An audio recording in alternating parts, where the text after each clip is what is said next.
Gulberg town میں ہونے والی 5 روزہ کامیاب گلداؤدی نمائش کا اختتام۔ افسران اور ملازمین میں تعارف اسناد کی تقسیم اور حوصلہ افزائی کی گئی۔ پھولوں کی نمائش ان کے دن رات کی محنت کا منہ بولتا ثبوت ہے۔ نصرت اللہ۔ گلبرگ ٹاؤن میں ہونے والی 5 روزہ کامیاب گلداؤدی نمائش کا اختتام۔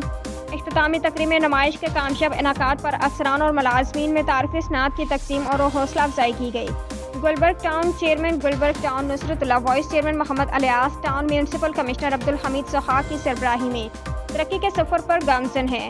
اس موقع پر نائب امیر جماعت اسلامی کراچی مسلم پرویز، امیر جماعت اسلامی ضلع وسطی فاروق نعمت اللہ، یو سی چیئرمین کونسلر اور عوام کی کثیر تعداد موجود تھی۔ اس موقع پر چیئرمین گلبرگ ٹاؤن نصرت اللہ نے کہا کہ آج یہ جو پھول آپ کو نظر آ رہے ہیں اور خوبصورتی میں اضافہ کر رہے ہیں، اس کے پیچھے محکمہ باغات کے بے شمار لوگوں کی محنت کا ثمر ہے۔